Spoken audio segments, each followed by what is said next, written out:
When a black boy picked up the violin, the entire concert hall went silent. He was only 12 when he first touched the violin. The instrument was not new, not polished, not shining in the way violins gleamed in glossy music shop windows. It was second-hand, its wood scuffed, its strings dull from use. But when his fingers brushed across its surface, he felt something stir deep within him, a hum that seemed older than the world he lived in. His name was Elijah. He lived in a neighborhood where music came mostly from car stereos and church choirs, where violins were as rare as snowfall in summer. To most around him, violins were foreign, delicate things that belonged in quiet concert halls filled with people who didn't look like him. Elijah's mother had found the violin at a pawn shop. She hadn't meant to buy it. She had gone looking for something practical, maybe a cheap phone or a second-hand coat. But when she saw it, its varnish faded, its bow resting beside it like a forgotten companion.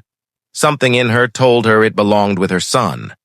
She had worked too many shifts, stretched too many dollars, but still she placed the violin in his hands. From the first moment, Elijah did not treat it as fragile. He did not cradle it like porcelain. Instead, he held it with a reverence born of instinct, as though he knew it had waited for him.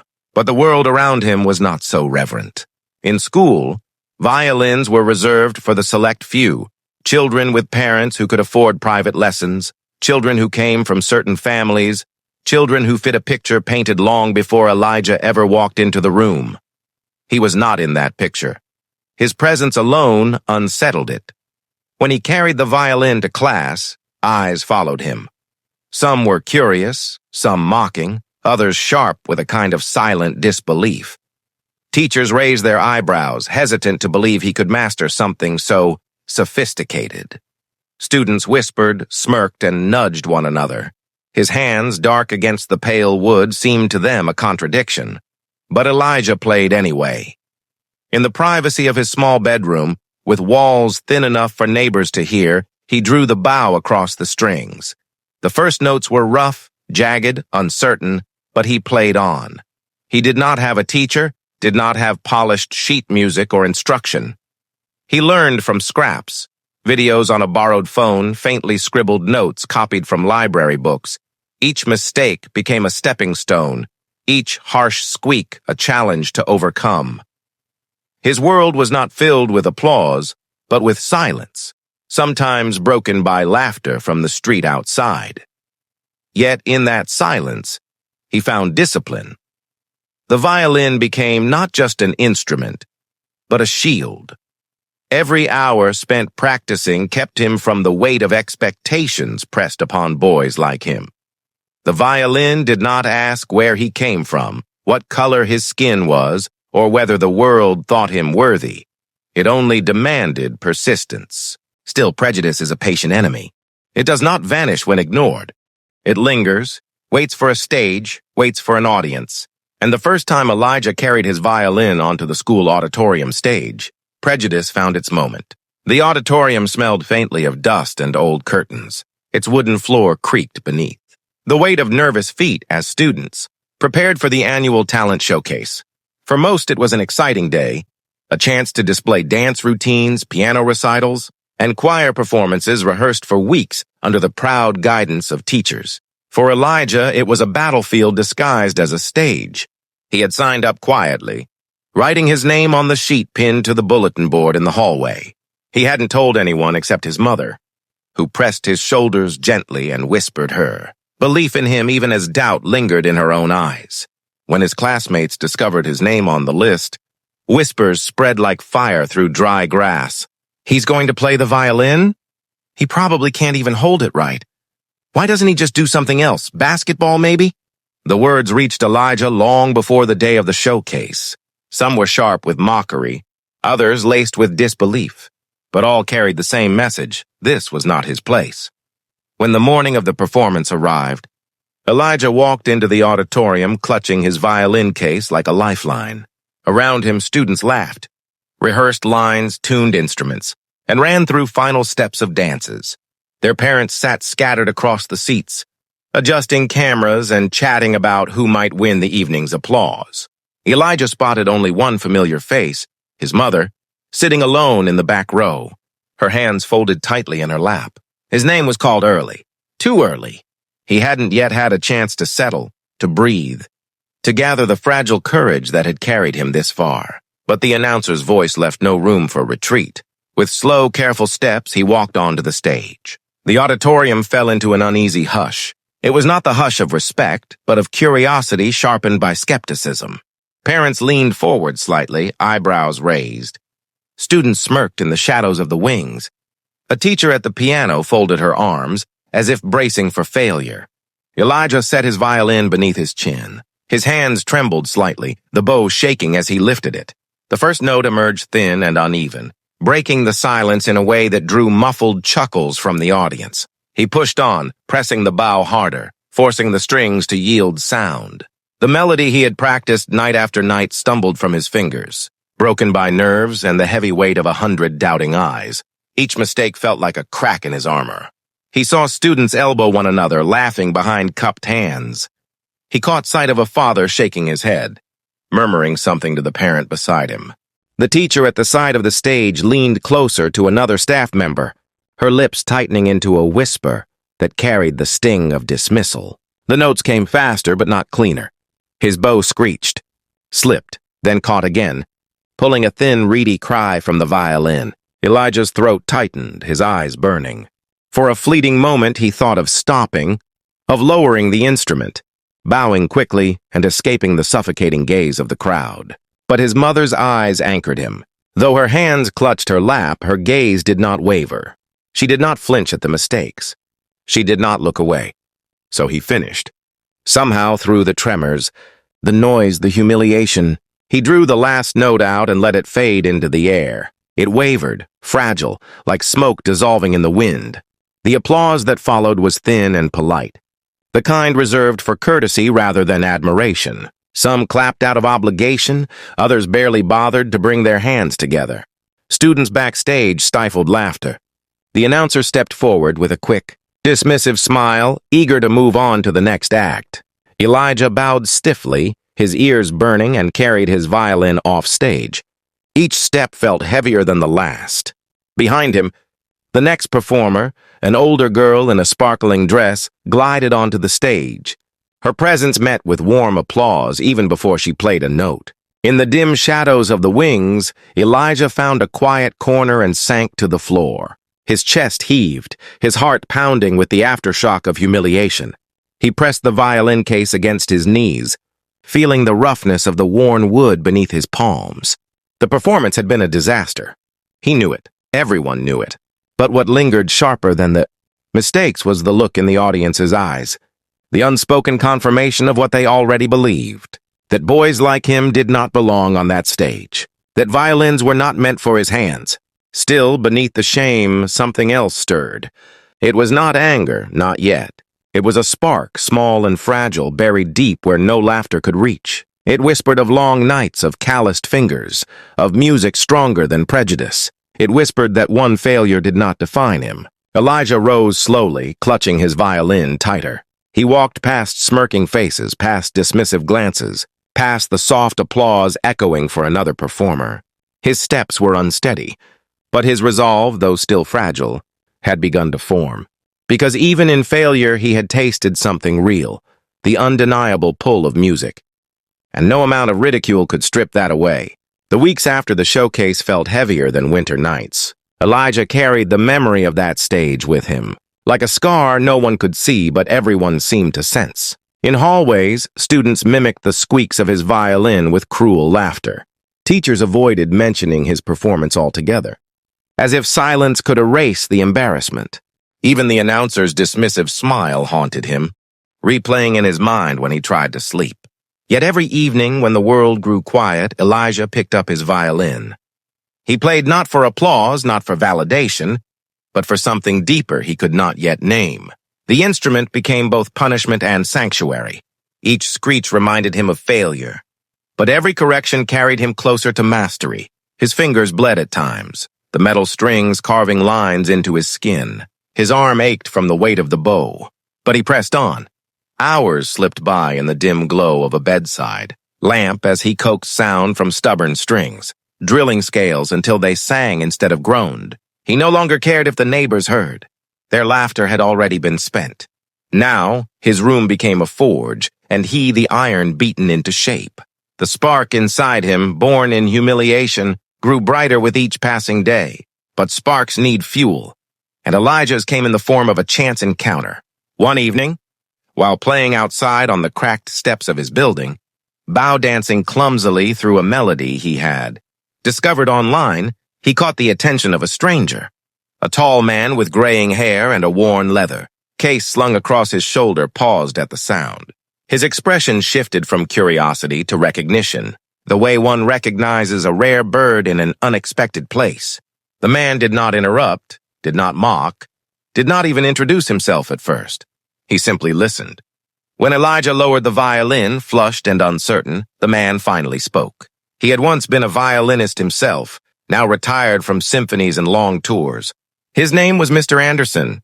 He lived only a few streets away, unnoticed, his legacy forgotten by most. But to Elijah he became something else, a guide. Mr. Anderson did not offer lessons in exchange for money. Elijah's family had none to give. Instead, he offered time, a gift more valuable than gold. Each week, he would sit with Elijah in the cramped apartment, adjusting his posture, correcting his grip, showing him how to breathe with the music rather than fight against it. His methods were stern but patient, demanding but never cruel.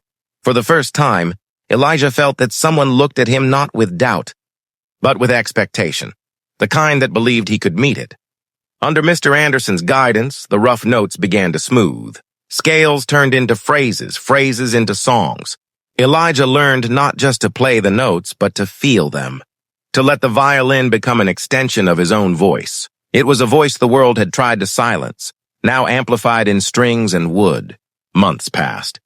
His practice no longer felt like penance, but like prayer, each note a step closer to something larger than himself. Yet even as he grew stronger, prejudice remained a shadow at his heels. When he mentioned to classmates that he had a mentor now, they scoffed. When he played in the school music room, teachers still regarded him with the same cautious disbelief, as though waiting for him to stumble again. Then came the announcement. The City Youth Orchestra was hosting an open audition, one that promised a chance to play at the Grand Concert Hall downtown, a place Elijah had only seen in photographs, with its chandeliers, red velvet seats, and reputation for hosting the finest performers. To most, it was a dream reserved for prodigies groomed from early childhood, students with private tutors and expensive instruments. To Elijah, it felt unreachable. Yet Mr. Anderson insisted he audition. Greatness, the mentor reminded him, does not come from where you start, but from where you refuse to stop. So Elijah prepared. For weeks, he practiced a single piece, one chosen for its difficulty, its elegance, its power to silence skeptics if played well. Every missed note was met with repetition. Every stumble became a challenge to overcome. By the time the day of the audition arrived, Elijah was not the same boy who had stumbled across the school stage.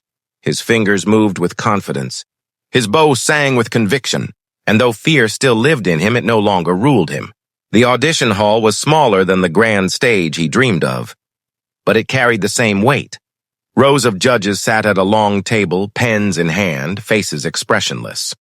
Other students waited their turn, dressed in sharp clothes, clutching gleaming instruments that made Elijah's battered violin look out of place. He ignored the stares, focused instead on the wood beneath his chin, the bow in his hand, the hours of practice echoing in his bones. When he played, the room shifted. The first notes flowed clean, resonant, carrying the weight of his struggle and the fire of his determination. Judges leaned forward not in skepticism but in curiosity. The piece unfolded like a confession, raw and unguarded. For the first time, Elijah was not just playing music. He was telling a story without words. When the final note faded, the silence was different from before. Not mocking, not dismissive, but heavy with acknowledgement. The judges exchanged glances, wrote furiously, then called the next performer. Elijah left the hall with his violin case lighter in his hands, his heart thundering with a hope he dared not name. Weeks later, a letter arrived. Thin envelope, cheap paper, but carrying a weight heavier than anything Elijah had ever held. He unfolded it with trembling fingers. He had been chosen. The city youth orchestra had accepted him. He would play in the grand concert hall, and so the boy once laughed off the school stage now stood at the threshold of a stage far greater, where the stakes were higher, the audience larger, and the silence waiting to be broken even more profound. The grand concert hall loomed like a cathedral of sound, its walls lined with polished wood that gleamed beneath golden chandeliers.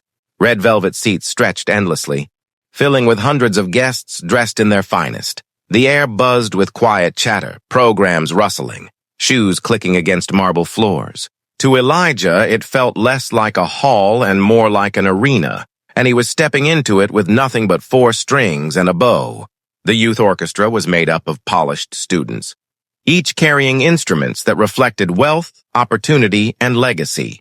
Their parents spoke in clipped tones about conservatories, scholarships, and family traditions in music. Elijah kept to himself, his battered case resting at his feet, his hands slick with nervous sweat. His mother sat in the audience, small in the sea of gowns and tuxedos, her eyes fixed on the stage as if her gaze alone could shield him from what was to come. Backstage, whispers slithered through the air. Some students glanced at Elijah with open doubt. Others whispered behind their hands, their eyes flicking toward the old violin case, as though it were a joke that had somehow been allowed past the velvet ropes. Even among the performers, Elijah felt like an intruder. When his turn approached, his stomach clenched. The conductor called his name and the air shifted. The crowd stilled, curious. His footsteps echoed as he crossed the stage, each one amplifying the weight pressing down on his chest. The silence came quickly, sharp and heavy. Hundreds of eyes fixed on him, skeptical, waiting. Elijah adjusted the violin under his chin, his hand trembling so slightly it felt like the whole hall could see. He drew in a breath, longer and deeper than any he had taken before, and set the bow against the strings. The first note rang out. It was clear, resonant, not perfect, but alive. It cut through the silence, washing over the hall like a single drop in a still pond. For a fleeting second, no one moved. The sound hung suspended in the air, fragile yet commanding. Then came the second note, richer, fuller, cascading into the third. Elijah had stepped into something greater than himself. Each phrase unfolded like a confession, a story woven into sound. His bow glided with precision, but behind the precision was something raw. Every night of loneliness, every insult whispered in school halls, every chuckle that followed his first humiliating performance. It all lived in the music now, transformed into something powerful, undeniable. The audience, once restless, leaned forward. Conversation ceased. The restless shuffle of feet stilled. The silence grew heavy, not with dismissal but with reverence. Eyes widened, brows furrowed, and breaths slowed as the music seized them, refusing to let go. Elijah's fingers moved faster, the melody soaring, then dipping into aching lows. The violin wept and laughed in the same breath, carrying the voice he had never been allowed to speak aloud. It was not just sound, it was testimony. It was defiance. It was beauty born from pain. In the shadows of the hall, Mr. Anderson watched. His weathered hands rested on his knees, his gaze steady, proud. He had seen greatness before, but not like this, not in a boy who had every reason to give up yet refused. The piece swelled, filling the vast hall until it seemed the walls themselves trembled. Elijah no longer saw the audience. He no longer saw the chandeliers, the polished floors, or the velvet seats. There was only the violin, the bow, and the story pouring out of him in waves of sound. When the final note came, it lingered in the air, trembling with emotion before dissolving into silence. And for a moment, that silence felt eternal. The entire concert hall remained frozen.